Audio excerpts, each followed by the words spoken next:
다방년이냐? 집 가서 네 서방님이랑 콩이나 까 2년아 군부대 감찰 나온 여성 장교를 다방 내지 취급하며 성희롱하다간 국군 방첩 사령부 투스타였던 여성에게 걸려 개박살이 납니다.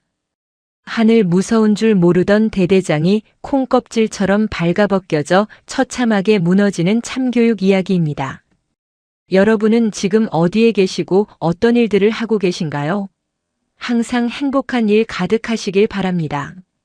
구독과 좋아요를 해주시면 더 좋은 사연으로 보답하겠습니다.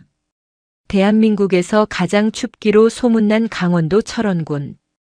영하 20도는 예사로 찍히는 이곳은 겨울이면 입김이 바로 얼음 조각으로 변한다는 전설이 도는 곳이다. 깎아지른 절벽과 드넓은 평야가 공존하는 이 험지에는 육군 제5군단 예하의 제88포병여단이 주둔하고 있었다. 부대 정문에는 조국 수호의 선봉이라는 거창한 구호가 걸려 있었지만 병사들은 이 부대를 왕두관의 왕국이라 불렀다. 여단장 왕두관 준장. 그는 육군 사관학교를 졸업하고 탄탄대로를 달려 별을 단 인물이었다. 하지만 그의 별은 조국을 지키는 별이 아니라 부하들을 태워 죽이는 불타는 혜성이었다. 그는 자신의 진급과 영달을 위해서라면 부하들의 고혈을 짜내는 것을 당연하게 여겼다. 쾅! 여단장실의 두꺼운 오크목 책상이 쪼개질 듯한 소리를 냈다. 왕두관 준장이 손에 들고 있던 지휘봉으로 책상을 내리친 것이다. 야 참모장! 너는 누나를 폼으로 달고 다니나? 내 관용차 타이어 휠에 흙이 묻어 있잖아. 내가 어제 세차해 놓으라고 했어, 안 했어? 참모장인 박 대령이 식은땀을 흘리며 고개를 숙였다. 나이 50이 넘은 대령이 갓 별을 단 여단장 앞에서 초등학생처럼 혼나고 있었다. 죄송합니다. 어제 눈길을 달리느라 미처 신경 쓰지 못했습니다. 변명하지 마. 너 같은 무능한 놈들이 내 참모라고 앉아 있으니 내 진급이 막히는 거야. 당장 가서 혀로 핥아서라도 닦아놔. 광이 날 때까지 닦아. 알겠나? 알겠습니다. 박 대령이 도망치듯 나가자 왕두관은 의자에 털썩 주저앉으며 담배를 꺼내 물었다. 부관이 재빨리 달려와 라이터를 켰다. 왕두관은 거만하게 연기를 내뿜으며 창밖을 내다보았다. 연병장에는 병사들이 살을 애는 추위 속에서 우통을 벗고 구보를 하고 있었다. 보여주기식 강인함을 강조하는 왕두관의 지시였다. 저것 봐라. 군인은 저렇게 굴려야 마시지. 요즘 애들은 정신 상태가 썩었어. 내가 아주 싹 개조를 시켜놔야 해. 왕두관은 자신의 폭력을 군기 확립이라고 포장했다. 그는 병사들의 부식비를 빼돌려 자신의 집무실을 호화롭게 꾸몄다. 최고급 오디오 시스템과 안마 의자 그리고 벽면을 가득 채운 양주 진열장. 이곳은 군부대가 아니라 왕두관의 개인 별장이나 다름없었다. 그때 책상 위에 전화기가 울렸다. 군단 사령부에서 온 연락이었다. 충성. 여단장 왕두관입니다. 왕 장군. 나 군단장이야. 이번에 육군본부에서 특별감찰이 내려온다는 소문이 있어. 아주 독한 사람이 온다니까 조심해. 특히 자네 부대에 말들이 좀 많더구만. 걱정 마십시오 군단장님. 저희 여단은 털어서 먼지 하나 안 나옵니다. 완벽하게 준비해 두겠습니다. 그래 자네만 믿네. 전화를 끄는 왕두관은 비릿한 웃음을 흘렸다. 감찰이라. 흥. 털어서 먼지 안 나는 놈이 어디 있어. 적당히 밥이나 먹여서 보내면 그만이지. 내가 쌓아온 인맥이 얼만데 감히 누가 나를 건드려. 그는 자신이 무적이라고 착각하고 있었다. 하지만 그는 몰랐다. 이번에 내려오는 감찰관은 밥 따위로 매수될 사람이 아니라는 것을. 그리고 그 감찰관이 이미 철원의 칼바람을 뚫고 그의 왕국으로 들어오고 있다는 사실을. 같은 시각 부대 위병소. 낡은 승합차 한 대가 멈춰섰다. 부대 내 매점인 충성클럽에 물품을 납품하는 용역업체의 차량이었다. 위병소 근무자가 다가가 검문을 했다. 어이 김 기사님 오셨어요. 응. 오늘은 날이 더 춥네. 고생이 많아. 운전석에 김 기사가 핫팩 하나를 건네주자 병사는 고맙다며 웃었다. 그때 조수석에 앉아있던 여성이 창문을 내렸다. 안녕하세요. 오늘 처음 왔어요. 잘 부탁드려요. 병사는 순간 숨이 턱 막혔다. 두꺼운 패딩 점퍼에 털모자를 썼지만 그 사이로 보이는 얼굴이 눈부시게 아름다웠기 때문이다. 하얀 피부에 큰 눈망울. 기껏해야 20대 초반 대학생 정도로 보였다. 아, 예. 신입이신가 봅니다. 신분증 좀 주시겠습니까? 여성은 지갑에서 주민등록증을 꺼내 건넸다. 병사는 신분증을 확인하고 고개를 갸웃했다. 사진 속 얼굴과 실물이 똑같았지만 뭔가 위화감이 들었다. 하지만 뒤에서 차들이 기다리고 있어 서둘러 차단기를 올렸다. 들어가십시오. 수고하세요. 차가 부대 안으로 들어갔다. 조수석의 여성은 차창 밖으로 보이는 부대 전경을 매서운 눈초리로 훑었다. 그녀의 이름은 국무결. 육군본부 감찰실장이자 대한민국 국군 역사상 최연소로 중장 계급을 단 입지전적인 인물이었다. 겉모습은 20대 아가씨 같았지만 그녀의 실제 나이는 40대 후반이었다. 워낙 타고난 동안인데다 철저한 자기관리로 인해 아무도 그녀를 장군으로 보지 않았다. 그녀는 이 점을 이용해 수많은 부대의 비리를 적발해왔다. 실장님. 안희국 양. 저기 연병장 좀 보십시오. 이 날씨에 상해 탈의 구보라니요. 미쳤습니다. 운전을 하던 김 기사가 혀를 찼다. 그는 사실 감찰실 소속의 베테랑 수사관인 최 상사였다. 왕두관. 소문대로군. 병사들을 자신의 장난감으로 알고 있어. 국무결의 눈빛이 차갑게 가라앉았다. 그녀는 무릎 위에 놓인 가방을 열었다. 그 안에는 볶은 콩이 가득 든 봉지가 들어있었다. 그녀는 화가 나거나 집중할 때 콩을 까먹는 버릇이 있었다. 일단 충성클럽으로 가자. 병사들이 쉬는 곳부터 봐야 진짜 민낯을 볼 수 있으니까. 차가 충성클럽 앞에 멈췄다. 국무결은 가벼운 발걸음으로 차에서 내렸다. 겉보기에는 영락없는 아르바이트생이나 면회 온 여자친구였다. 하지만 그녀의 패딩 점퍼 안쪽에는 번쩍이는 별 3개가 달린 정복이 숨겨져 있었다. 충성클럽 안은 따뜻했다. 주말이라 휴식을 취하러 온 병사들과 간부들로 북적였다. 국무결은 구석진 테이블에 자리를 잡고 앉았다. 그녀는 주변을 둘러보며 병사들의 표정을 살폈다. 하나같이 어둡고 지쳐 보였다. 웃음소리보다는 한숨소리가 더 많이 들렸다.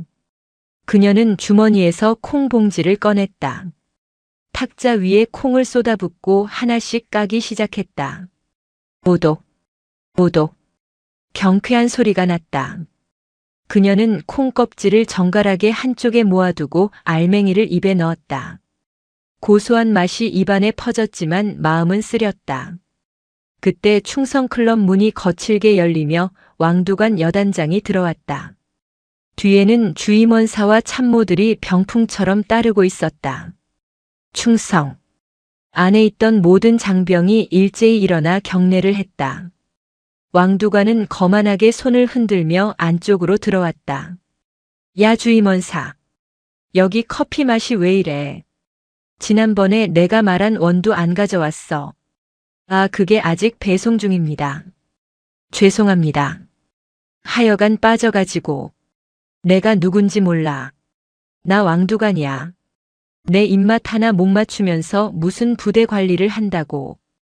왕두관은 짜증을 내며 매점 한가운데 있는 소파에 털썩 주저앉았다. 그는 다리를 꼬고 앉아 주변을 둘러보았다. 병사들은 여단장의 눈치를 보느라 숨도 제대로 쉬지 못했다. 그때 왕두관의 시선이 구석 자리에 멈췄다. 오독, 오독. 적막한 공간에서 콩 까는 소리가 거슬리게 들려왔다. 왕두관은 눈썹을 꿈틀거렸다. 웬 젊은 여자가 자신을 보고도 일어나지 않고 다리를 꼬고 앉아 콩이나 까먹고 있었다. 심지어 복장도 민간인이었다. 저건 뭐야? 왕두관이 턱짓으로 가리켰다. 주임원사가 당황하며 대답했다. 아, 오늘 납품 차량과 같이 들어온 아르바이트생 같습니다. 잠시 쉬고 있는 모양입니다. 아르바이트. 감히 신성한 내 부대에서. 그것도 여단장이 들어왔는데 인사를 안 해. 왕두관의 자존심이 발동했다. 그는 평소 여성을 아래로 보는 경향이 강했다. 게다가 자신의 왕국에서 자신을 무시하는 듯한 태도를 보이는 저 어린 계집애를 그냥 둘 수 없었다. 왕두관은 자리에서 일어나 국무결에게 다가갔다. 그림자가 국무결의 테이블을 덮었다. 하지만 국무결은 고개도 들지 않고 콩만 깠다. 이봐 아가씨. 왕두관이 불렀지만 대답이 없었다. 국무결은 콩 하나를 입에 넣고 오물거렸다. 왕두관의 얼굴이 붉게 달아올랐다. 야, 너 귀 먹었어. 내가 누군지 몰라. 이 부대 주인이야. 국무결이 그제야 천천히 고개를 들었다. 그녀의 맑은 눈동자가 왕두관을 똑바로 응시했다. 겁먹은 기색은 전혀 없었다. 오히려 그 눈빛은 무례한 사람을 꾸짖는 듯 했다. 말씀하세요. 듣고 있습니다. 뭐 말씀하세요. 허참 나 기가 막혀서. 야, 너 어디서 굴러먹던 년이야. 여기가 내 안방인 줄 알아. 어른이 왔으면 벌떡 일어나서 인사를 박아야 할 거 아니야. 가정교육을 어떻게 받았길래 이따위야. 왕두관의 입에서 거친 말이 쏟아졌다. 주임원사가 말리려 했지만 왕두관은 손을 휘저어 뿌리쳤다. 나 봐. 오늘 내가 이 건방진 년 버르장머리를 고쳐놔야겠어. 야, 너 지금 뭐 처먹고 있어? 콩. 왕두관은 국무결이 까놓은 콩 알맹이들을 손으로 집어 휙 던져버렸다. 하얀 콩알들이 바닥에 흩어졌다. 군부대에는 신성한 군인 정신이 흐르는 곳이야. 어디서 계집년이 들어와서 냄새나게 콩이나 까고 있어. 재수없게. 국무결의 눈썹이 살짝 올라갔다. 재수없다라. 말씀이 지나치시군요. 준장 왕두관 씨. 뭐 씨. 야, 이 미친년아.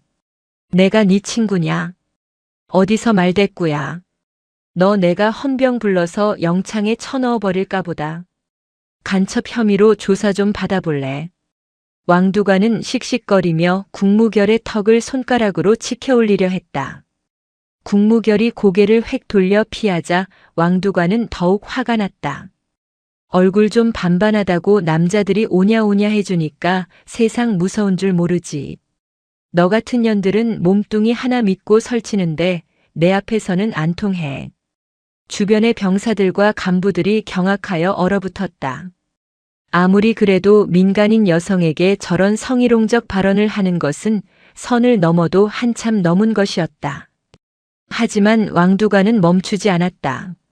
할 일 없으면 집에 가서 남편 밥이나 차려. 아니면 네 남편이나 콩이나 까주던가. 여기서 설치지 말고 꺼져. 그 말은 결정타였다. 명백한 성적 모욕이자 인격 살인이었다. 정적이 흘렀다. 살벌한 침묵 속에서 국무결이 조용히 자리에서 일어났다. 그녀의 키는 왕두관보다 머리 하나는 작았지만 뿜어져 나오는 기세는 왕두관을 압도했다. 방금 그 말, 책임질 수 있습니까? 책임. 하하. 내가 왜 책임을 져? 내가 법이고 내가 왕이야. 꼬우면 신고해. 너 같은 것 하나 매장하는 건 일도 아니니까. 국무결은 고개를 끄덕였다. 그리고 입고 있던 두툼한 패딩 점퍼의 지퍼를 내렸다. 지익. 소름 끼치는 소리와 함께 점퍼가 벗겨졌다. 그 안에 드러난 것은 짙은 녹색의 육군 정복이었다. 그리고 양쪽 어깨 위에는 은색의 무궁화 받침이 아닌 3개의 별이 찬란하게 빛나고 있었다. 중장, 3스타. 군단장급 계급장이 형광등 불빛을 받아 왕두관의 눈을 찔렀다. 왕두관의 눈이 찢어질 듯 커졌다. 입이 떡 벌어졌다. 뇌가 상황 처리를 멈추고 정지해버렸다. 주준중. 말이 나오지 않았다. 헛것을 보고 있는 것 같았다. 저렇게 젊은 여자가 중장일 리가 없었다. 하지만 왼쪽 가슴에 달린 명찰에는 선명하게 국무결이라는 이름이 박혀 있었고 그 위에는 육군본부 감찰실장이라는 직함이 약장과 함께 빛나고 있었다. 국무결은 천천히 왕두관 앞으로 다가갔다. 그리고 바닥에 떨어진 콩 하나를 구두굽으로 지시겼다. 제88포 병여단장 준장 왕두관. 자네는 방금 직속 상관에 대한 항명 모욕 그리고 심각한 성군기 위반을 저질렀다. 그녀의 목소리는 낮았지만 체육관 전체를 울릴 만큼 묵직했다. 충성클럽 안은 마치 시간이 멈춘 듯 했다. 병사들은 물론이고 왕두관을 수행하던 참모들까지 모두 석고상처럼 굳어 있었다. 가장 먼저 정신을 차린 것은 주임원사였다. 추충성. 육군본부 감찰실장님께 대하여 경례. 주임원사의 찢어지는 듯한 구령에 맞춰 충성클럽에 있던 수십 명의 군인이 일제히 경례를 붙였다. 충성. 함성이 건물을 뒤흔들었다. 오직 한 사람 왕두관만이 멍한 표정으로 서 있었다. 그의 다리가 사시나무 떨듯 떨리고 있었다. 국무결은 왕두관의 코앞까지 다가갔다. 그녀의 눈빛은 시베리아의 한기보다 차가웠다. 경례 안 하나. 왕준장. 자네 눈에는 계급장이 장식으로 보이나 보지. 그저. 왕두관은 허둥지둥 손을 올려 경례를 했다. 하지만 손이 덜덜 떨려 관자놀이를 제대로 찾지도 못했다. 충. 서. 엉. 목소리가 작다. 다시. 충. 성. 자네는 아까 나보고 뭐라고 했나? 계집년. 남편이나 콩이나 까라. 아주 훌륭한 군인 정신이군. 장군이라는 자가 민간인에게 그런 저급한 말을 쓰다니. 그것도 모자라 상관을 알아보지도 못하고 행패를 부려. 왕두관의 얼굴이 흑빛으로 변했다. 그는 무릎을 꿇고 싶었지만 너무 많은 부하가 보고 있었다. 마지막 자존심이 그를 붙잡고 있었다. 지금 이게 무슨 가짜 아닙니까? 어떻게 이렇게 젊은 분이 중장을. 가짜라. 아직도 상황 파악이 안 되나 보군. 국무결은 주머니에서 휴대전화를 꺼내 들었다. 육군 참모총장 연결해. 짧은 명령. 잠시 후 전화가 연결되었다. 총장님 접니다. 국무결 중장입니다. 네, 지금 88여 단에 와 있습니다. 그런데 여기 여단장이라는 작자가 아주 재미있는 말을 하는군요. 제가 가짜랍니다. 그리고 저보고 집에 가서 남편 콩이나 까라더군요. 수화기 너머로 고함이 들리는 듯 했다. 국무결은 스피커폰을 켰다. 야 왕두관. 너 미쳤어. 너 지금 누구한테 무슨 짓을 한 거야? 당장 대가리 받고 빌지 못해. 너 때문에 내 옷까지 벗게 생겼어. 총장의 목소리였다. 왕두관은 그 목소리를 듣자마자 다리에 힘이 풀려 주저앉았다. 초 총장님.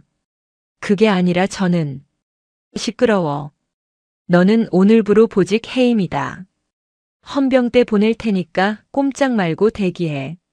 그리고 궁 장군님 명령 하나라도 어기면 즉결 처분감인 줄 알아. 전화가 끊어졌다. 뚝. 왕두관은 바닥에 엎드렸다. 이제 자존심이고 뭐고 없었다. 살아남아야 했다. 실장님. 아니 장군님. 죽을 죄를 지었습니다. 제 눈이 삐었습니다. 한 번만 용서해 주십시오. 제가 평생 은혜 잊지 않겠습니다. 국무결은 차갑게 그를 내려다보았다. 일어나. 네네. 왕두관이 비틀거리며 일어났다. 따라와. 내가 저지른 짓들 내 눈으로 직접 확인해야겠으니까. 국무결은 왕두관을 앞세우고 여단 본부로 향했다. 가는 길에 만나는 병사들은 겁에 질려 있었다. 하지만 그들의 눈에는 묘한 기대감이 서려 있었다. 드디어 저 폭군을 심판할 사람이 나타났다는 희망이었다. 여단장실에 도착한 국무결은 왕두관을 소파에 앉히지 않았다. 저기 구석에 꿇어앉아. 왕두관은 순순히 구석으로 가서 무릎을 꿇고 손을 들었다. 마치 벌받는 초등학생 같았다. 국무결은 여단장 책상에 앉아 서류들을 훑어보았다. 그리고 집무실 한쪽 벽면을 가득 채운 양주들을 보며 혀를 찼다. 기가 막히군. 병사들은 난방비가 없어서 찬물로 씻는데 지휘관은 양주 파티를 벌였어. 그녀는 자리에서 일어나 양주 진열장으로 다가갔다. 그리고 진열된 양주병 하나를 꺼내 바닥에 던졌다. 와장창. 깨지는 소리와 함께 독한 술 냄새가 진동했다. 왕두관이 움찔했다. 아깝나. 내가 횡령한 부식비로 산 술이지. 병사들 입에 들어갈 고기를 팔아서 내 목구멍을 적셨어. 맛있었나. 자, 잘못했습니다. 최 상사. 들어와. 밖에서 대기하던 김 기사 아니 최 상사가 들어왔다. 그의 손에는 커다란 더풀백이 들려 있었다. 실장님 부르셨습니까? 이 방에 있는 술병 다 깨버려. 그리고 장부 압수해. 격리장교 행정보급관 다 불러서 조사 시작해. 알겠습니다. 최 상사는 신이 나서 술병들을 깨기 시작했다. 왕두관은 자신의 보물들이 박살나는 것을 보며 피눈물을 흘렸다. 하지만 아무 말도 할 수 없었다. 국무결은 다시 왕두관에게 다가갔다. 그리고 주머니에서 아까 먹다 남은 콩봉지를 꺼내 그의 앞에 던졌다. 아까 나한테 콩 까라고 했지. 주 죽을 죄를 지었습니다. 이제 내가 깔 차례다. 이 봉지에 있는 콩 다 까. 하나라도 남기면 내 형량에 1년씩 추가될 줄 알아. 그리고 껍질이 찢어지거나 알맹이가 상해도 안 돼. 왕두관은 떨리는 손으로 콩 봉지를 집어들었다. 지금 여기서 말입니까? 그럼 감옥 가서 까고 싶나? 원한다면 지금 바로 보내주지. 아닙니다. 까겠습니다. 열심히 까겠습니다. 왕두관은 덜덜 떨리는 손으로 콩을 까기 시작했다. 잘 될 리가 없었다. 손톱이 뒤집어질 것 같았고 콩 껍질은 야속하게도 자꾸 찢어졌다. 똑바로 못해. 국무결의 불호령이 떨어졌다. 왕두관은 울면서 콩을 깠다. 흐흐. 죄송합니다. 잘하겠습니다. 창밖으로 병사들이 그 모습을 지켜보고 있었다. 천하의 왕두관이 무릎을 꿇고 울면서 콩을 까고 있는 모습. 그것은 철원 땅에 새로운 전설이 시작되는 순간이었다. 국무결은 창가에 서서 눈 덮인 연병장을 바라보았다. 아직 멀었어. 이제 시작이야. 이 부대의 썩은 뿌리를 완전히 뽑아내기 전까지 나는 한 발자국도 나가지 않을 것이다. 그녀의 등 뒤에서 왕두관의 울음소리와 콩 까는 소리가 묘한 화음을 이루며 울려 퍼졌다. 오독, 흑, 오독, 흑. 철원의 밤은 깊었고 바람은 더욱 매서워졌다. 여단장실의 공기는 마치 시베리아 벌판 한복판에 있는 것처럼 차가웠다. 그 차가움의 원인은 난방이 꺼져서가 아니었다. 소파에 앉아 왕두관을 내려다보는 국무결 중장의 서늘한 눈빛 때문이었다. 왕두관 중장은 바닥에 쭈그리고 앉아 덜덜 떨고 있었다. 그의 앞에는 산더미처럼 쌓인 콩이 놓여 있었다. 손가락 끝은 이미 물집이 잡히고 터져서 피가 배어나오고 있었지만 그는 멈출 수 없었다. 멈추는 순간 국무결의 불호령이 떨어질 것이 뻔했기 때문이다. 오독, 오독. 적막한 방 안에는 콩껍질이 부서지는 소리만이 울려 퍼졌다. 국무결은 다리를 꼬고 앉아 차갑게 식은 녹차를 한 모금 마셨다. 왕 준장. 속도가 느리다.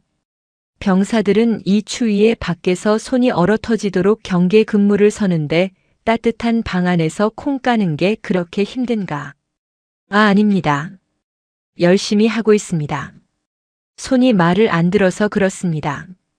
왕두관은 울먹이며 대답했다. 그의 자존심은 이미 바닥에 떨어진 콩껍질처럼 산산조각이 난 지 오래였다. 자네가 깐 콩들을 봐라. 껍질은 벗겨졌지만 알맹이는 멀쩡하지. 사람도 마찬가지다.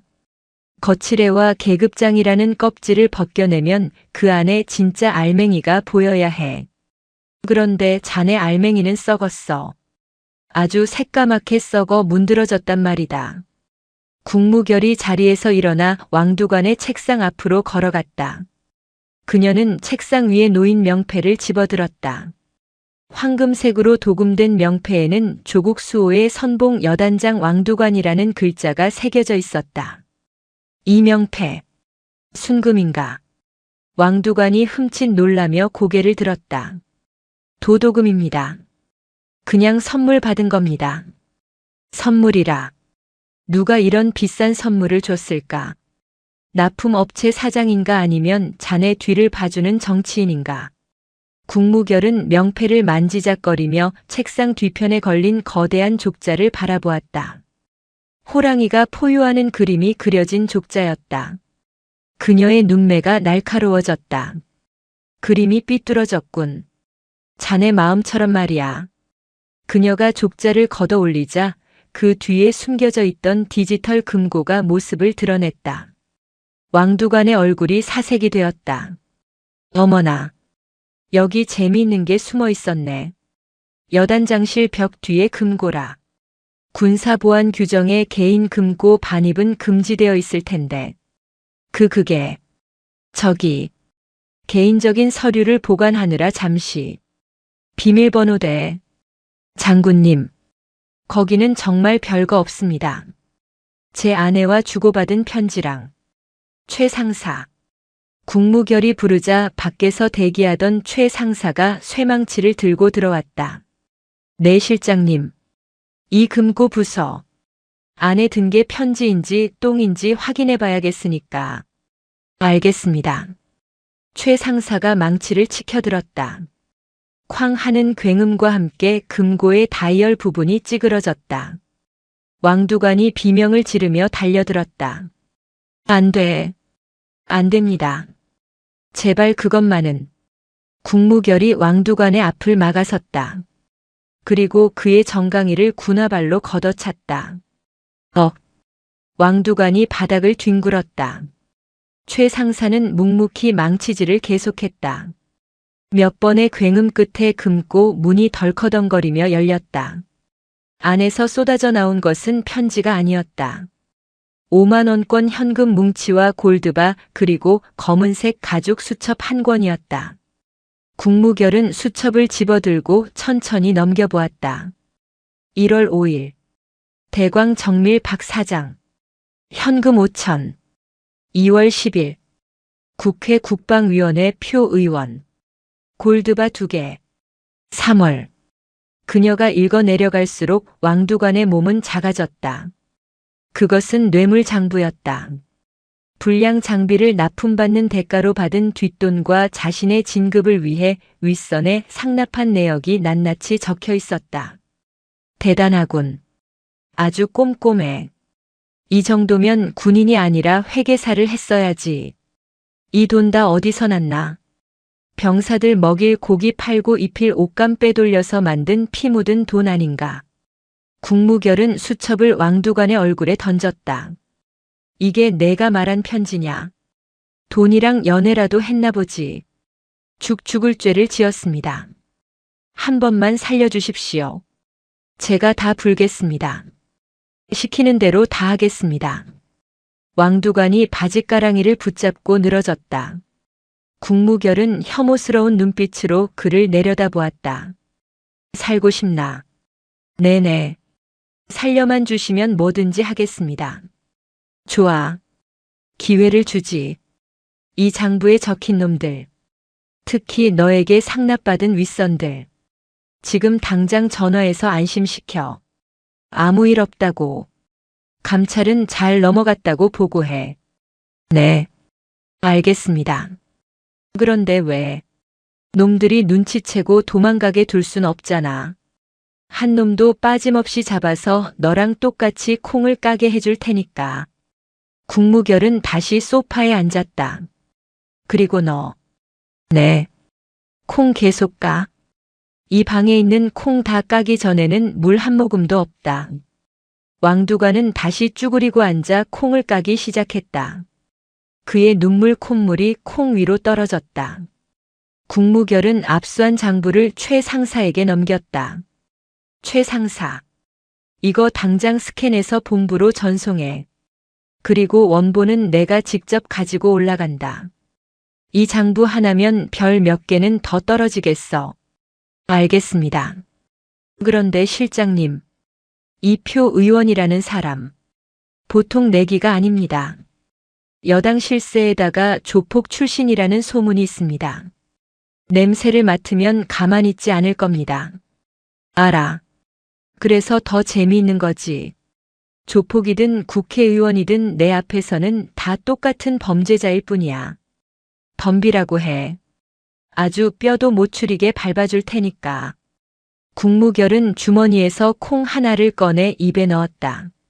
오독. 전쟁은 이제 시작이었다.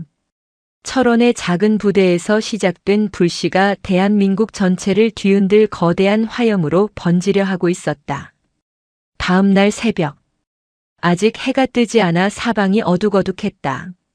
눈보라가 휘몰아치는 철원의 43번 국도 위를 검은색 승합차 한 대가 달리고 있었다. 국무결과 최 상사 그리고 뒷좌석에는 포승줄에 묶인 왕두관이 타고 있었다. 그들은 서울로 향하고 있었다. 왕두관이 작성한 장부의 원본을 안전하게 검찰단에 넘기고 왕두관의 신병을 인도하기 위해서였다. 보안을 위해 헬기 대신 육로를 택했지만 날씨가 도와주지 않았다.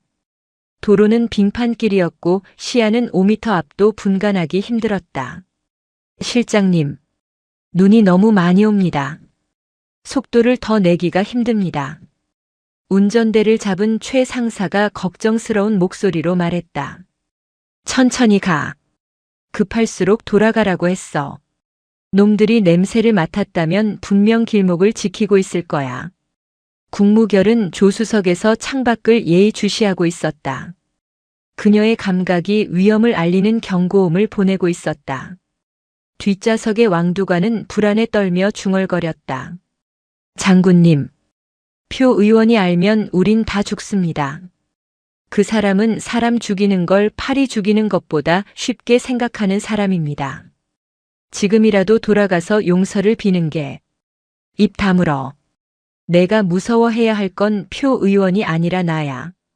그리고 국법이고. 국무결이 쏘아붙이자 왕두관은 입을 다물었다. 그때였다. 전방의 어둠 속에서 강렬한 헤드라이트 불빛이 번쩍였다. 대형 덤프트럭 한 대가 중앙선을 넘어 승합차를 향해 돌진해 오고 있었다. 최 상사 피해. 국무결이 소리쳤다. 최 상사는 반사적으로 핸들을 오른쪽으로 꺾었다. 승합차가 빙판 위에서 미끄러지며 덤프트럭을 간발의 차로 피했다. 쾅!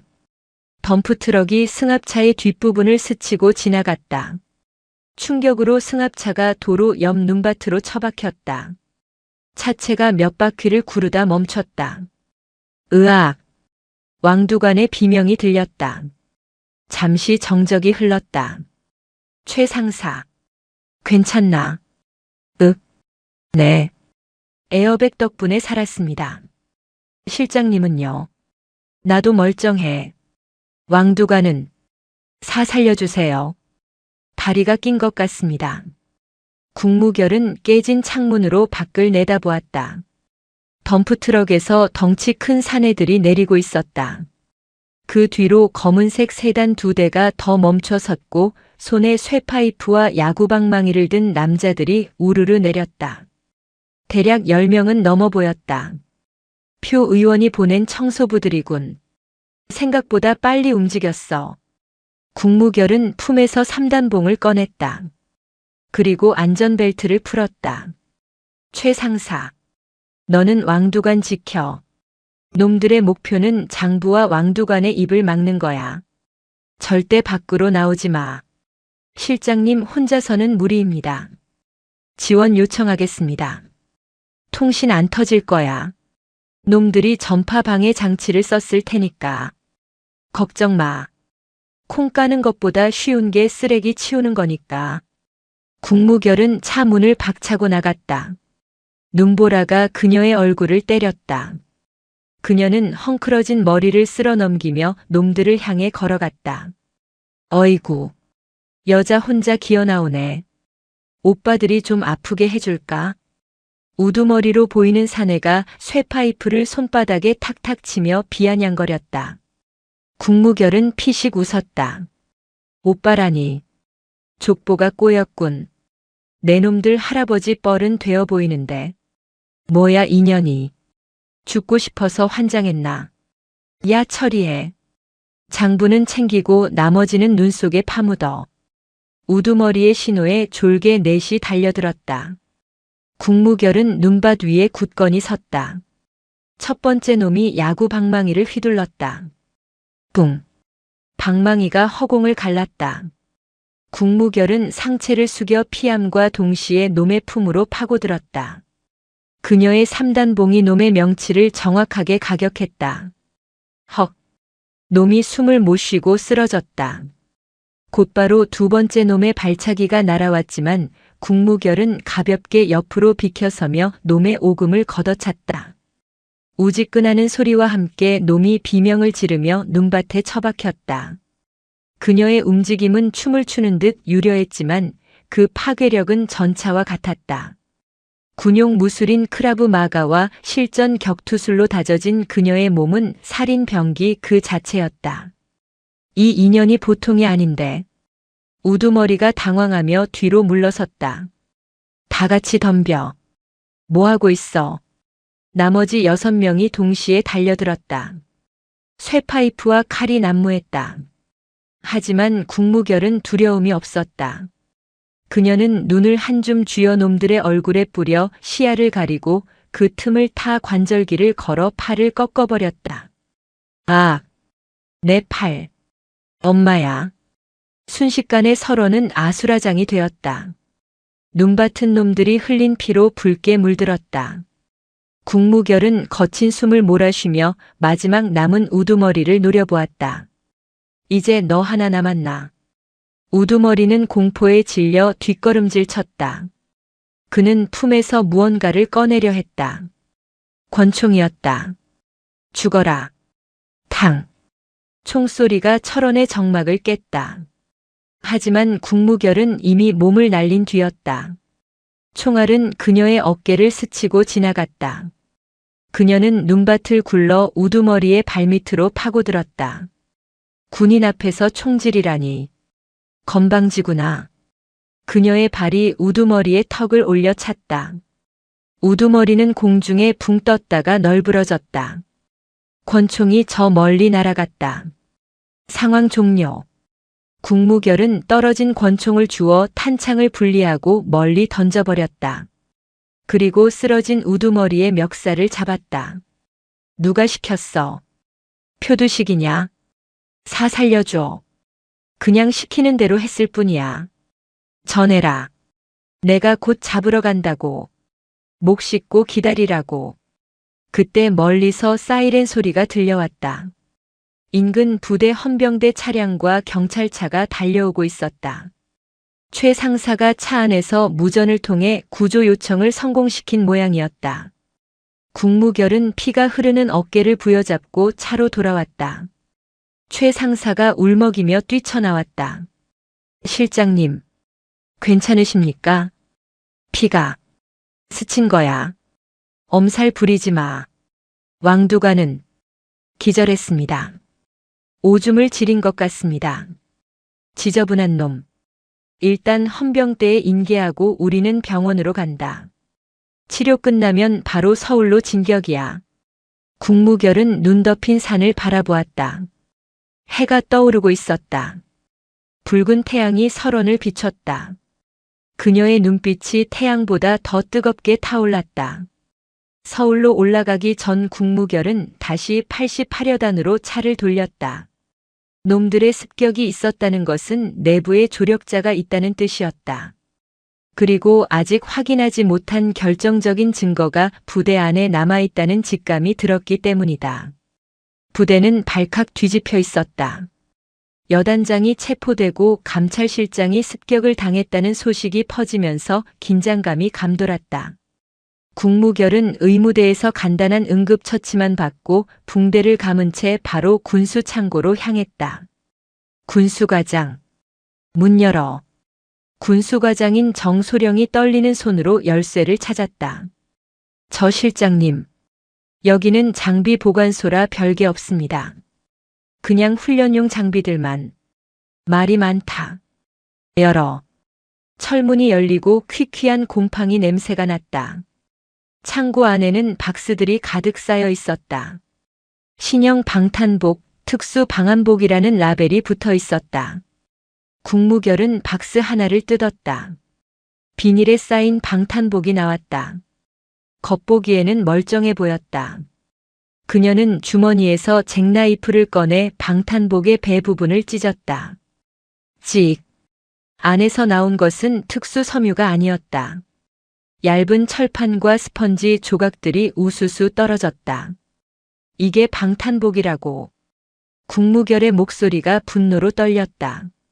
이걸 입고 병사들이 작전을 나갔단 말인가. 총알 한 발이면 뚫리는 이 쓰레기를 입고. 정소령이 바닥에 무릎을 꿇었다. 죄송합니다. 위에서 시키는 대로 했을 뿐입니다. 검수 서류에 도장만 찍으면 된다고 해서. 내 놈들이 살인자다. 적군보다 더 무서운 게 너희 같은 내부의 적이야. 국무결은 옆에 있는 방한복 박스도 뜯었다. 오리털이라고 적혀 있었지만 안에는 닭털과 손뭉치가 섞여 있었다. 영하 20도의 추위를 이걸로 견디라고 한 것이다. 비상소집. 전 장병 연병장으로 집합시켜. 잠시 후 연병장에 1000여 명의 장병이 모였다. 그들은 영문도 모른 채 추위 속에서 떨고 있었다. 국무결은 조회대 위로 올라갔다. 그녀의 한쪽 팔에는 붕대가 감겨 있었고 군복에는 핏자국이 선명했다. 그녀는 마이크를 잡지 않았다. 대신 육성으로 소리쳤다. 전우 여러분, 미안하다. 그녀의 첫마디에 장병들이 술렁거렸다. 나는 오늘 여러분이 입고 있는 그 군복과 장비가 쓰레기라는 것을 확인했다. 너희들의 목숨을 담보로 누군가가 배를 채우고 있었다. 지휘관으로서 장군으로서 고개를 들 수가 없다. 병사들의 눈빛이 흔들렸다. 분노와 배신감이 교차했다.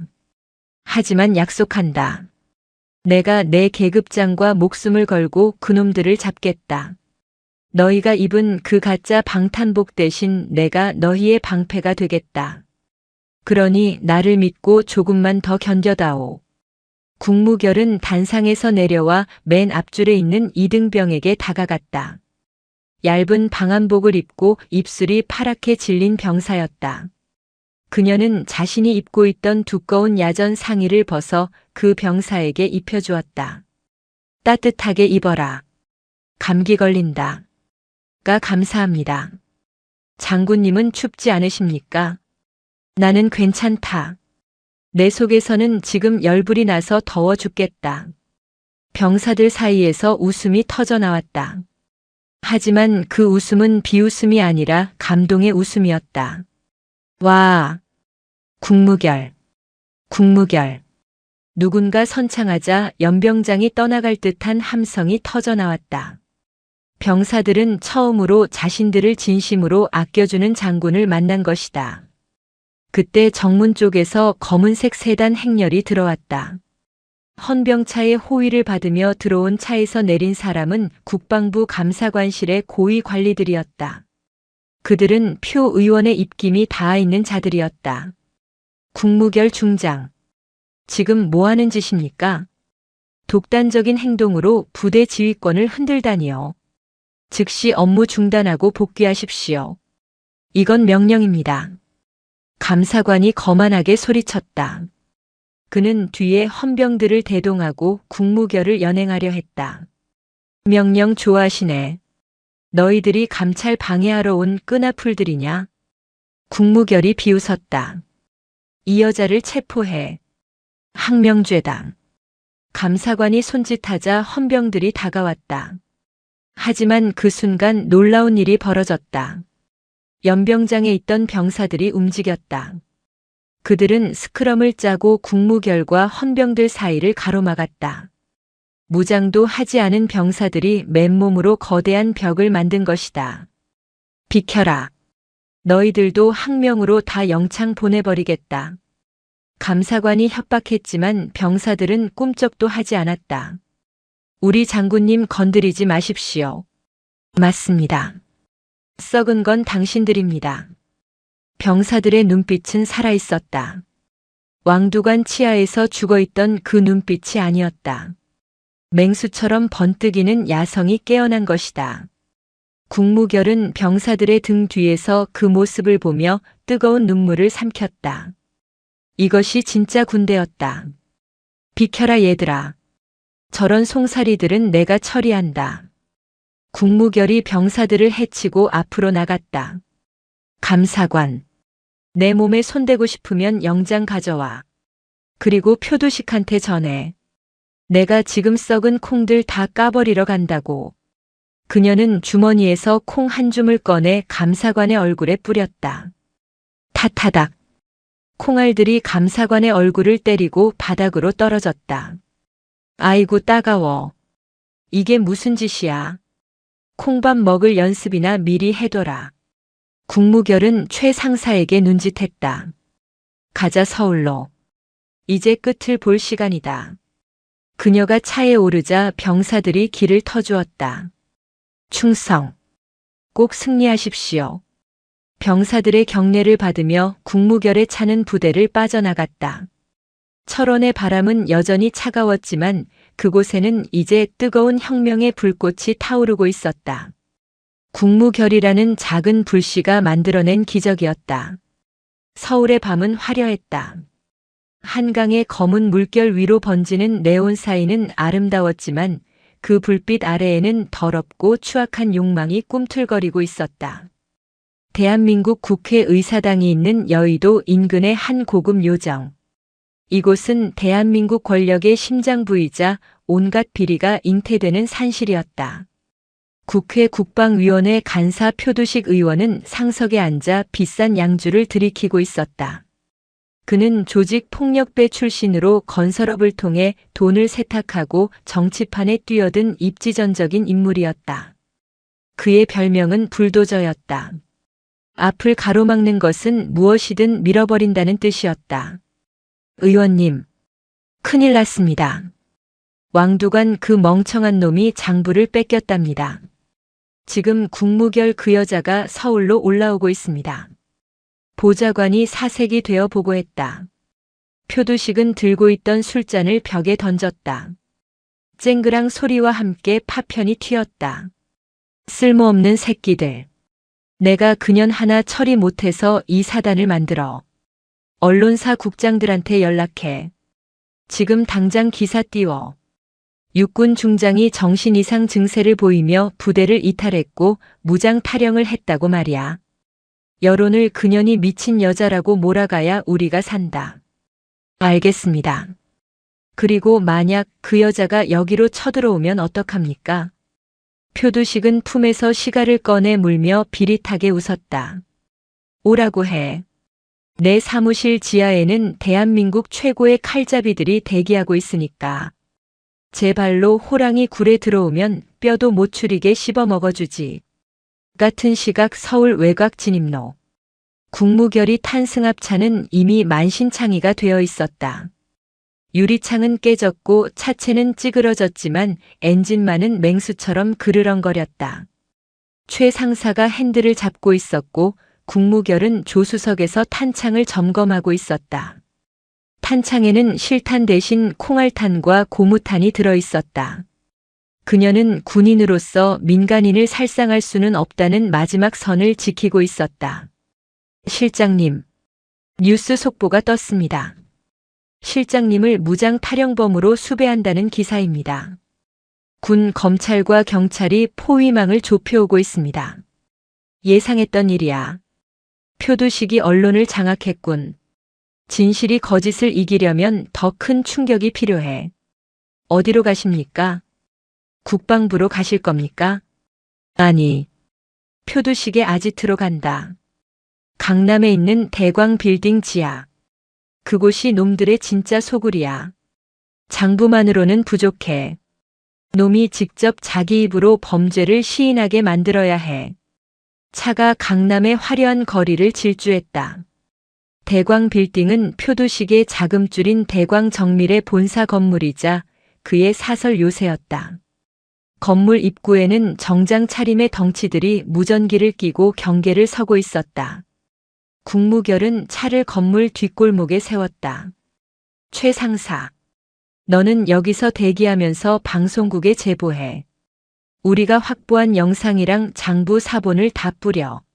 나는 정면으로 들어간다. 위험합니다. 혼자서는 무리입니다.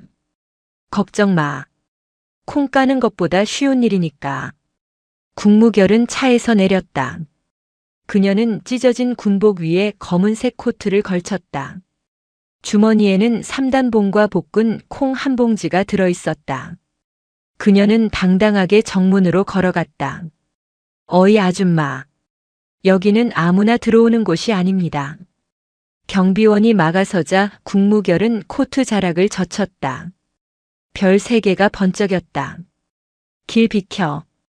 콩 까이기 싫으면. 뭐야. 경비원이 무전기에 소리를 지르려는 순간 국무결의 주먹이 그의 명치를 꽂았다. 억소리와 함께 경비원이 쓰러졌다. 국무결은 회전문 안으로 뛰어들어갔다. 로비에는 수십 명의 조직원이 대기하고 있었다. 그들은 강목과 야구 방망이를 들고 있었다. 어서 오십시오. 장군님, 의원님이 기다리고 계십니다. 다만 살아서 올라가실 수 있을지는 모르겠지만요. 행동대장으로 보이는 사내가 비아냥거렸다. 국무결은 코트를 벗어 던졌다. 말이 많군. 덤벼. 전투가 시작되었다. 국무결은 짐승처럼 날렵했다. 그녀는 달려드는 놈들의 팔을 꺾고 다리를 걸어 넘어뜨렸다. 그녀의 손에 들린 3단봉은 춤을 추듯 허공을 갈랐다. 으악! 내 다리. 로비는 순식간에 아수라장이 되었다. 국무결은 쓰러진 놈들을 발판 삼아 엘리베이터 쪽으로 달렸다. 하지만 엘리베이터 전원은 차단되어 있었다. 계단으로 간다. 그녀는 비상계단 문을 박차고 열었다. 지하는 깊었다. 지하 3층. 그곳에 표두식의 비밀 집무실이 있었다. 계단을 내려갈수록 더 강한 놈들이 나타났다. 칼을 든 놈들이었다. 국무결의 이마에서 피가 흘렀다. 어깨에 상처가 터져 붕대가 붉게 물들었다. 하지만 그녀의 눈빛은 더욱 형형하게 빛났다. 그녀는 주머니에서 콩 한 줌을 꺼내 놈들의 얼굴에 뿌렸다. 눈 따가워. 놈들이 주춤하는 사이 그녀는 벽을 타고 뛰어올라 회전 발차기를 날렸다. 퍽, 퍽. 놈들이 도미노처럼 쓰러졌다. 드디어 지하 3층. 육중한 철문이 앞을 가로막았다. 국무결은 숨을 골랐다. 표두식. 문 열어. 안에서 인터폰 소리가 들렸다. 대단하군. 여기까지 오다니. 하지만 이 문은 방폭문이야. 탱크가 와도 못 뚫어. 표두식의 목소리였다. 그래. 그럼 내가 열쇠를 주지. 국무결은 가방에서 무언가를 꺼냈다. 그것은 왕두관에게서 압수한 뇌물 장부였다. 그녀는 장부를 폐쇄회로 화면 카메라 앞에 들이밀었다. 이게 뭔지 알지? 내 놈이 받아먹은 돈 내역이 여기 다 적혀 있어. 이걸 지금 당장 인터넷에 생중계할까? 아니면 문을 열래. 잠시 침묵이 흘렀다. 덜커덩. 철문의 잠금 장치가 풀렸다. 문이 열리고 국무결이 들어갔다. 방 안은 호화로웠다. 표두식은 소파에 앉아 시가를 피우고 있었고 그의 뒤에는 경호원 5명이 총을 겨누고 있었다. 어서 와. 장군님. 몰골이 말이 아니네. 거짓골을 하고 장군이라니. 국무결은 뚜벅뚜벅 걸어 들어가 표두식 맞은편에 앉았다. 거지는 내가 아니라 너지. 국민들 피 빨아먹고 사는 거머리 같은 거지. 말 조심해. 내 손가락 하나면 너는 여기서 벌집이 돼. 표두식이 손짓하자 경호원들이 총구를 국무결의 머리에 들이댔다. 하지만 국무결은 눈 하나 깜짝하지 않았다. 그녀는 주머니에서 콩봉지를 꺼내 탁자 위에 올려놓았다. 표두식, 우리 내기 하나 할까? 내기. 내가 이 콩을 다 까기 전에 내가 살려달라고 빌게 될 거야. 하하. 미친년. 진짜 돌았군. 표두식이 박장대소했다. 하지만 국무결은 진지했다. 그녀는 천천히 콩을 까기 시작했다. 오독. 그 소리가 신호탄이었다. 쨍그랑. 갑자기 천장의 환풍구가 뜯어지며 연막탄이 떨어졌다. 하얀 연기가 방을 가득 채웠다. 뭐야? 쿨럭. 사격 중지. 아군이다. 경호원들이 우왕좌왕하는 사이 어둠 속에서 그림자 하나가 떨어졌다. 최 상사였다. 그는 방송국 제보를 마치고 건물 환풍구를 통해 잠입한 것이었다. 실장님 지금입니다. 최 상사가 경호원 둘을 덮쳤다. 국무결은 그 틈을 타 탁자를 걷어차 표두식을 덮쳤다. 표두식이 소파 뒤로 넘어갔다. 국무결은 표두식의 멱살을 잡고 들어 올렸다. 이거나. 너 이 자식 내가 누군지 알아. 알지. 콩 까야 할 놈. 국무결은 표두식의 입에 까놓은 생콩을 한 주먹 쑤셔 넣었다. 씹어. 씹으라고. 병사들이 씹었던 모래 섞인 밥알이라고 생각하고 씹어. 표두식은 컥컥거리며 괴로워했다. 연기가 거치고 경호원들은 모두 제압되어 있었다. 최 상사가 헐떡이며 엄지를 치켜 세웠다. 그때 밖에서 사이렌 소리가 울렸다. 이번에는 진짜 경찰 특공대와 군 헌병대였다. 최 상사가 방송국에 보낸 자료가 전파를 타면서 여론이 뒤집힌 것이다. 국민들은 분노했고 대통령실에서도 즉각적인 체포 명령이 떨어졌다. 국무결은 표두식의 귀에 속삭였다. 이제 진짜 지옥이 시작될 거야. 감옥에 가면 내 안부 전해라. 콩 잘 까고 있냐고. 서울중앙지방법원 대법정.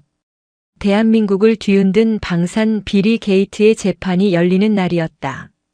법정 안은 발 디딜 틈이 없었다. 방청석에는 시민단체와 취재진 그리고 휴가를 나온 군 장병들로 가득 찼다.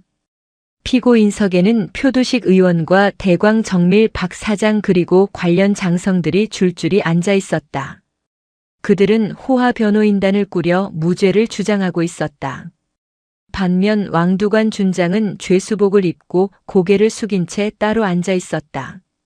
재판이 시작되자 표두식 측 변호인이 거세게 몰아붙였다.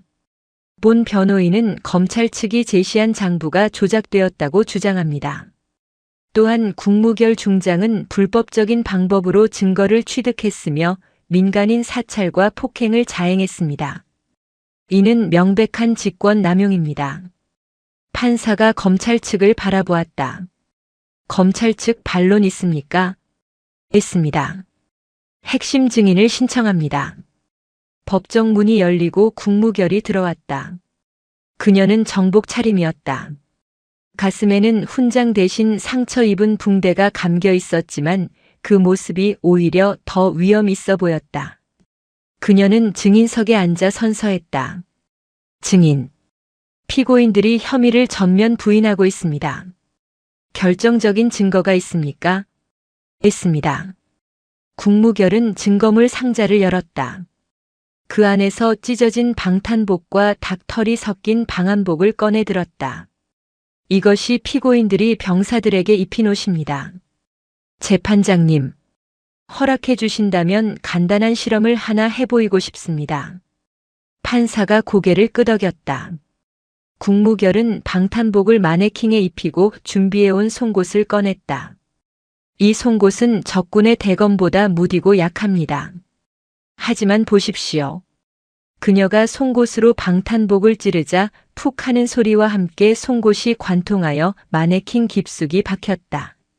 방청석에서 비명이 터져 나왔다. 보셨습니까? 이것은 방탄복이 아닙니다. 그냥 솜니불입니다. 표두식 피고인은 이것을 납품받는 대가로 수십억을 챙겼습니다. 그 돈은 병사들의 목숨값이었습니다. 표두식이 자리를 박차고 일어났다. 이해 있소. 저 여자가 가져온 물건이 진짜 우리 회사 제품인지 어떻게 믿소? 조작된 겁니다. 국무결은 차갑게 웃었다. 그럴 줄 알고 또 다른 증인을 모셨습니다. 피고인 왕두관 준장.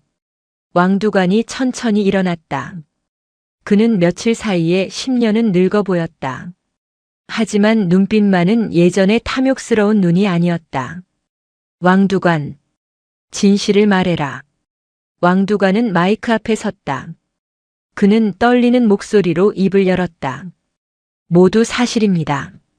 제가 표 의원에게 돈을 받고 불량 장비를 납품받았습니다. 저 장부도 제가 직접 작성한 것입니다.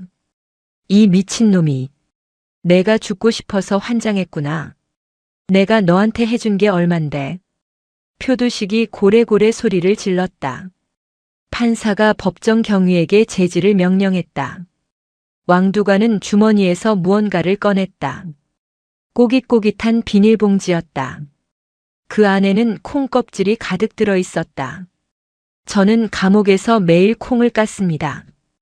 국무결 장군님이 시키신 일입니다. 처음에는 억울하고 분했습니다.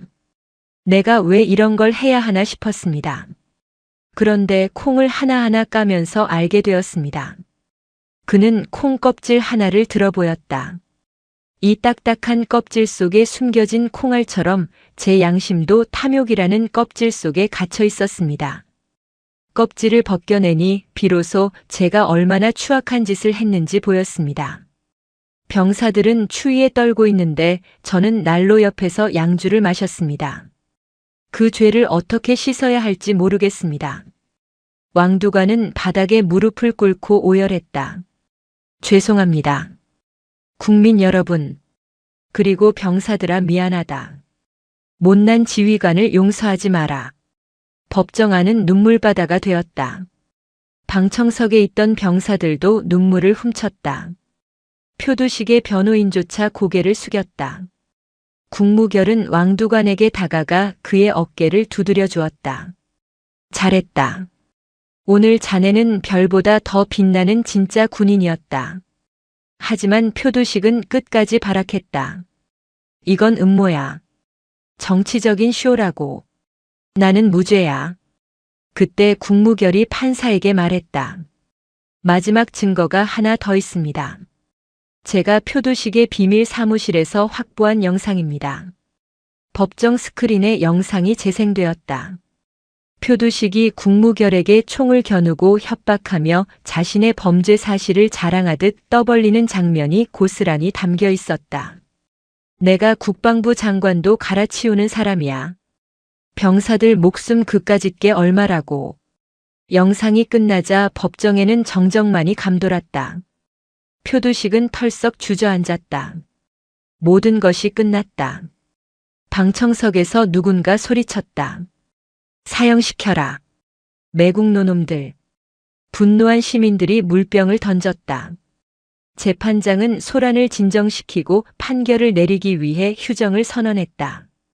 국무결은 법정을 빠져나왔다. 밖에는 봄비가 내리고 있었다. 그녀는 하늘을 올려다보며 깊은 숨을 들이마셨다. 썩은 내가 사라진 공기는 상쾌했다. 판결은 엄중했다. 재판부는 대한민국 사법 역사상 유례없는 중형을 선고했다. 피고인 표두식, 징역 20년 및 추징금 500억 원. 피고인 왕두관, 징역 5년. 재판장은 판결문에서 이렇게 덧붙였다.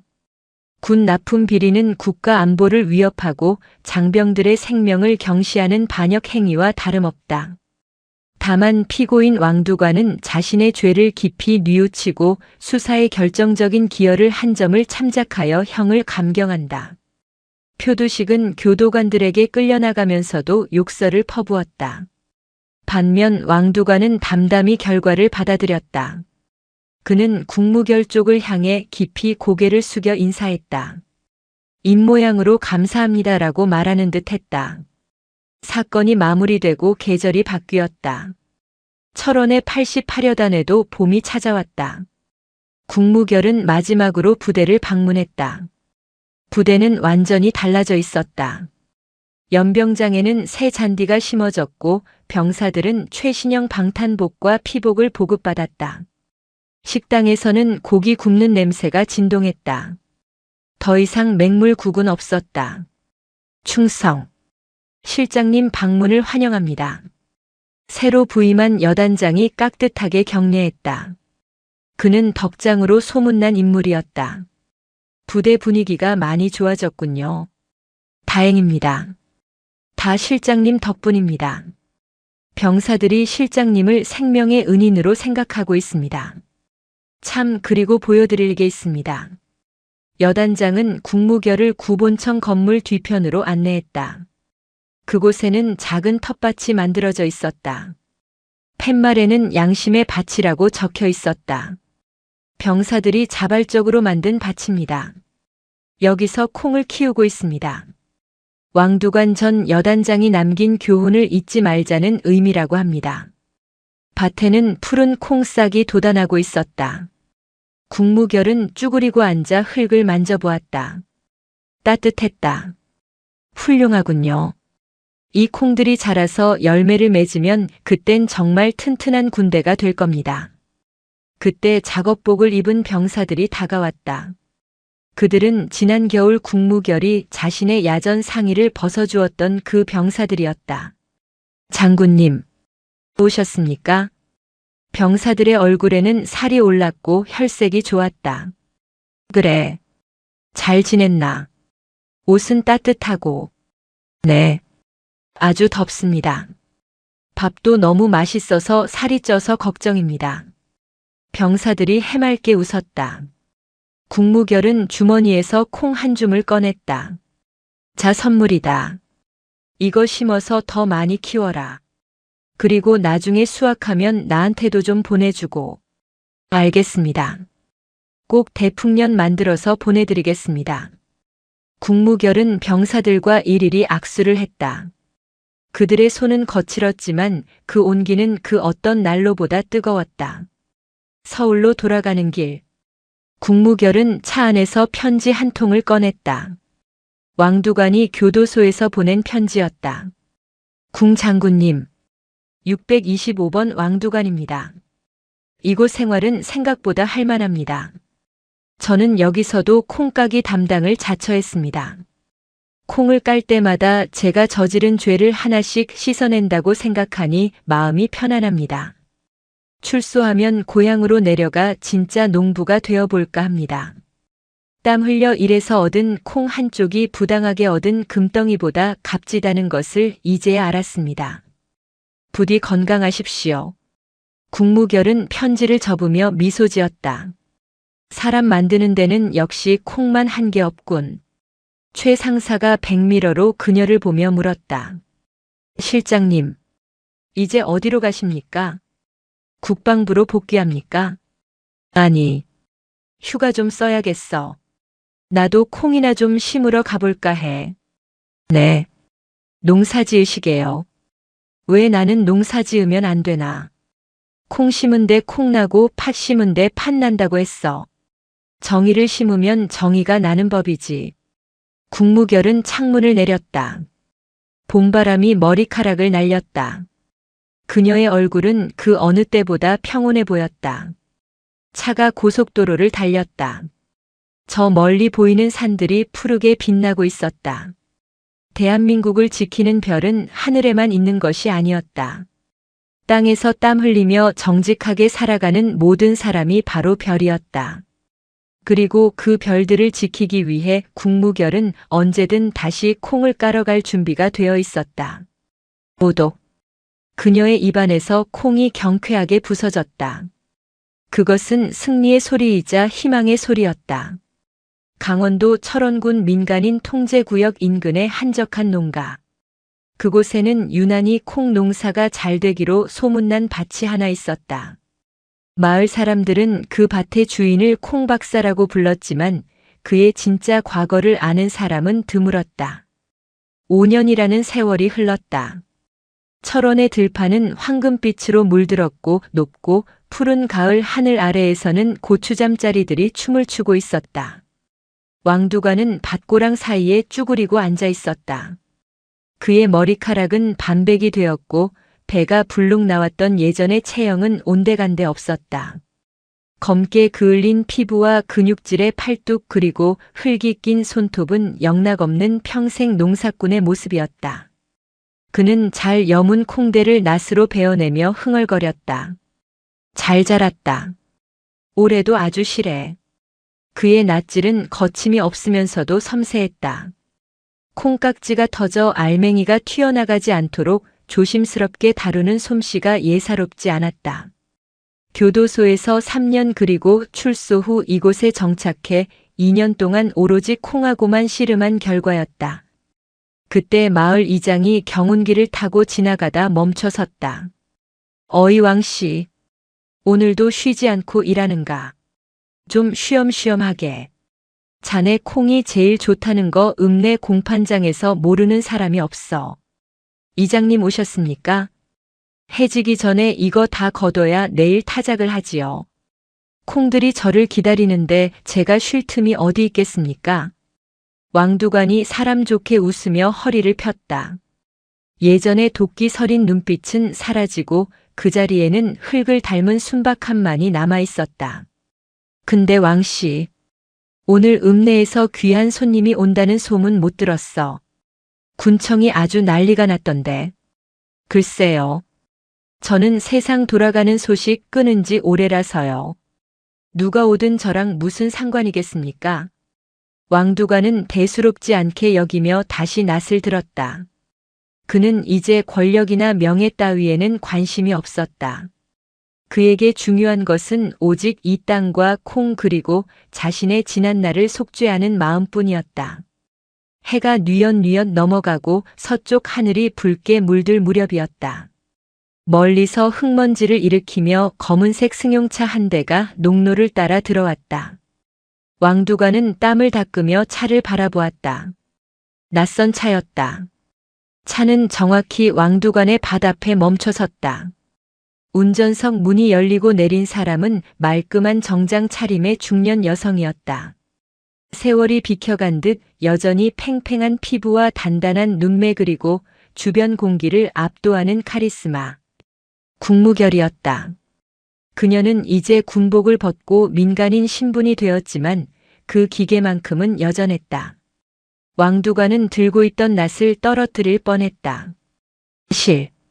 아니 장군님. 왕두관이 허둥지둥 장갑을 벗으며 다가갔다. 국무결은 선글라스를 벗으며 빙긋 미소 지었다. 장군이라니. 이제 그냥 국여사라고 불러. 아니면 누님이라고 부르던가. 아이고 아닙니다. 어찌 감히. 여긴 어떻게 오셨습니까? 연락이라도 주시지. 자네 콩맛이 기가 막히다는 소문이 서울까지 났더라고. 내가 약속했잖아. 출소하면 자네가 깐 콩맛 좀 보러 오겠다고. 국무결은 성큼성큼 밭으로 들어왔다. 하이힐이 흙에 빠지는 것도 아랑곳하지 않았다. 오, 진짜 농사꾼 다 됐네. 옛날에 그 거만하던 왕두관 준장은 어디 가고 순박한 농부 아저씨만 남았어. 부끄럽습니다. 그때는 제가 미쳤었습니다. 흙을 만지며 살다 보니 이제야 사람이 된 것 같습니다. 왕두관은 밭 한쪽에 있는 원두막으로 국무결을 안내했다. 누추하지만 앉으십시오. 마침 콩국수를 해먹으려고 콩물을 갈아놨습니다. 좋지. 자네가 만든 콩국수라. 기대되는데. 왕두관은 부엌에서 솜씨 좋게 국수를 삶고 얼음을 동동 띄운 콩국수를 내왔다. 뽀얀 국물이 보기만 해도 고소해 보였다. 국무결은 국물을 한 모금 들이켰다. 그녀의 눈이 동그래졌다. 진짜네. 소문이 사실이었어. 내가 먹어본 콩국수 중에 최고야. 어떻게 이런 맛이 나지? 비법이랄 게 있겠습니까? 욕심을 버리고 정직하게 키우면 콩도 그 마음을 알아주는 법이지요. 군대에 있을 때 병사들 밥그릇 뺐던 죄를 갚는다는 심정으로 키웠습니다. 국무결은 국수를 후루룩 먹으며 고개를 끄덕였다. 그래. 그 마음이면 됐어. 자네는 죗값을 충분히 치렀어. 그녀는 국수 그릇을 비우고 나서 진지한 표정으로 왕두관을 바라보았다. 왕씨, 사실 오늘 내가 온 진짜 이유가 있어. 자네에게 꼭 보여주고 싶은 사람들이 있어서 같이 왔어. 사람들이라뇨. 국무결이 차 쪽을 향해 손짓했다. 그러자 뒷좌석 문이 열리고 건장한 청년 3명이 내렸다. 그들은 군복이 아닌 사복을 입고 있었지만 절도 있는 걸음걸이가 몸에 배어 있었다. 왕두관은 그들의 얼굴을 확인하고 자리에서 벌떡 일어났다. 그의 입술이 파르르 떨렸다. 그들은 5년 전 그 춥던 겨울날 왕두관이 닭털 파카를 입혀 혹한에 내몰았던 병사들이었다. 그리고 왕두관이 콩을 까라고 모욕했던 당번병도 포함되어 있었다. 너희들이. 청년들이 원두막으로 다가왔다. 왕두관은 고개를 들 수가 없었다. 쥐구멍이라도 있으면 숨고 싶었다. 그들에게 자신은 씻을 수 없는 상처를 준 악마였으니까. 어서 가라. 나 같은 놈 볼 게 뭐 있다고 여기까지 왔냐?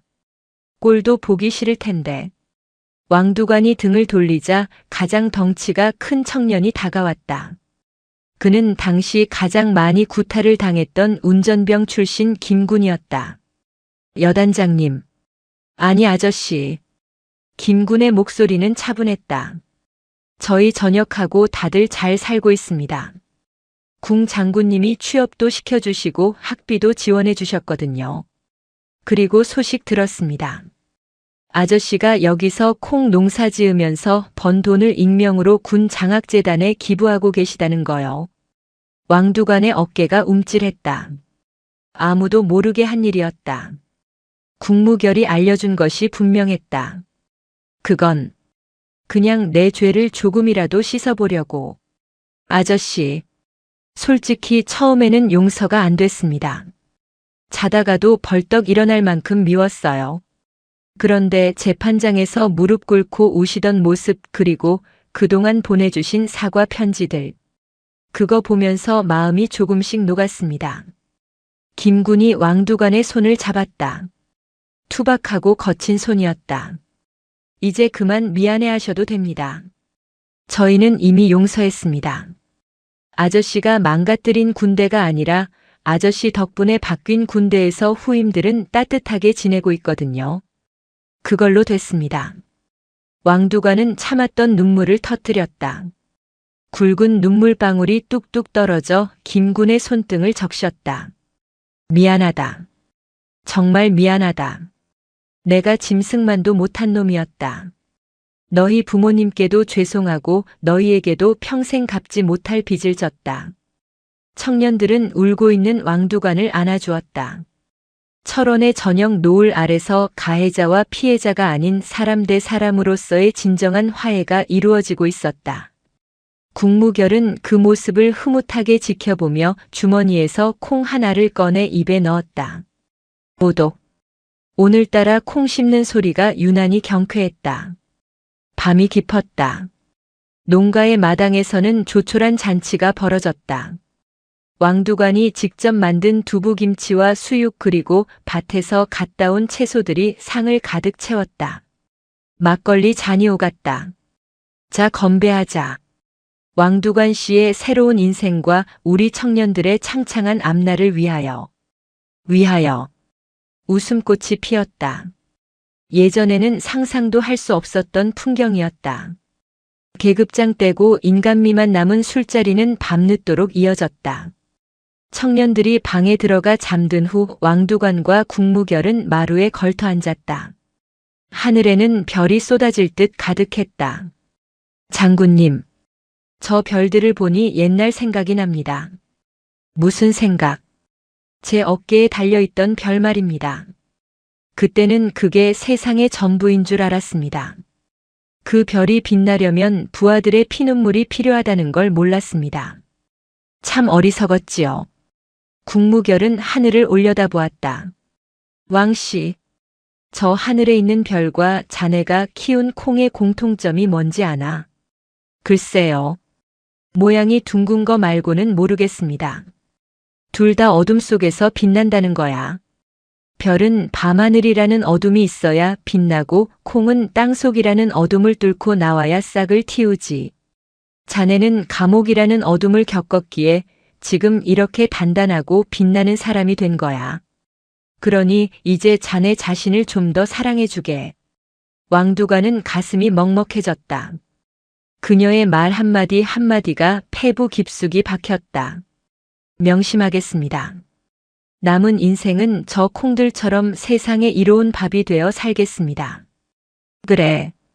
그리고 내 부탁 하나만 들어줘. 말씀만 하십시오. 무엇이든 하겠습니다. 내가 이번에 국방부 자문위원직을 그만두고 재단을 하나 설립하려고 해. 이름은 강철콩재단이야. 강철콩재단이요.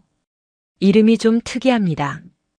군대에서 억울한 일을 당하거나 형편이 어려워 학업을 잊지 못하는 장병들을 돕는 재단이야. 자네가 그 재단의 이사를 맡아줘. 왕두관이 손사래를 쳤다. 아이고, 가당치도 않습니다. 저 같은 전과자가 무슨 이사를 합니까? 오히려 재단의 누가 됩니다. 아니, 자네가 적임자야. 실패해본 사람만이 다시 일어서는 법을 가르쳐 줄 수 있어. 그리고 자네가 기부한 돈이 이 재단의 시드머니가 됐어. 자네는 자격이 충분해. 왕두관은 잠시 생각에 잠겼다. 자신의 과오를 씻는 길. 그것은 단순히 숨어서 사는 것이 아니라 적극적으로 돕는 것이라는 깨달음이 왔다. 알겠습니다. 제가 능력이 될지 모르겠지만 밭을 하다가 틈틈이 돕겠습니다. 콩 파는 솜씨 하나는 자신 있으니까요. 고마워. 아주 든든한 파트너를 얻었군. 두 사람은 마주보고 웃었다. 철원의 밤바람이 시원하게 불어왔다. 다음 날 아침, 국무결은 떠날 채비를 했다.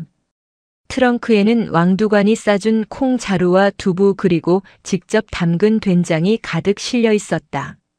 이거 너무 많이 가져가는 거 아닌가? 차 퍼지겠어. 무슨 말씀을요? 서울 가서 주변 분들과 나눠 드십시오. 그리고 이건 제 마음입니다.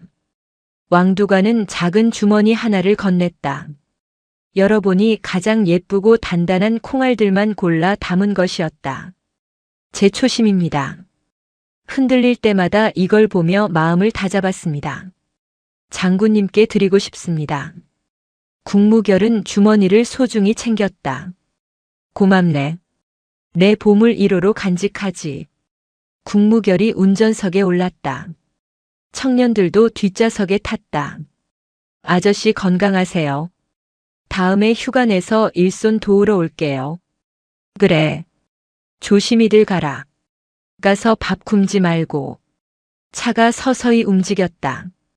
왕두관은 차가 시야에서 사라질 때까지 손을 흔들었다. 모두가 떠나고 다시 밭에는 고요가 찾아왔다. 하지만 예전의 외로운 고요가 아니었다. 가슴 가득 채워진 따뜻함이 그를 감싸고 있었다. 왕두가는 다시 밭으로 들어갔다. 아직 거둬야 할 콩들이 남아 있었다. 그는 낫을 들고 콩대 앞에 섰다. 바람이 불어와 콩잎들이 사각거렸다. 마치 그에게 박수를 보내는 것 같았다. 그래. 너희들도 고생 많았다. 이제 세상으로 나가자. 그는 힘차게 낫질을 했다. 툭, 툭. 콩대가 쓰러지며 알찬 열매들을 내어주었다. 먼 훗날 사람들은 이 밭을 장군 콩밭이라 부르게 된다. 그리고 이곳에서 생산된 콩으로 만든 두부는 대한민국 군대 급식의 표준이 되어 병사들의 식탁을 풍성하게 만들었다. 왕두가는 죽는 날까지 이곳에서 콩을 심었다. 그가 세상을 떠났을 때 그의 유품에서는 빛바랜 군복 대신 낡은 밀진 모자와 콩 한 줌이 나왔다고 한다. 그리고 매년 가을이면 백발의 할머니가 된 국무결이 이곳을 찾아와 콩국수 한 그릇을 놓고 오랫동안 앉아있다 가곤 했다는 전설 같은 이야기가 철원평야에 전해져 내려온다. 진정한 별은 어깨 위에 있는 것이 아니라 사람의 가슴 속에 있다는 것을 증명한 두 사람의 이야기. 오독. 오늘도 누군가의 입에서 콩 깨지는 소리가 들린다면 기억하라.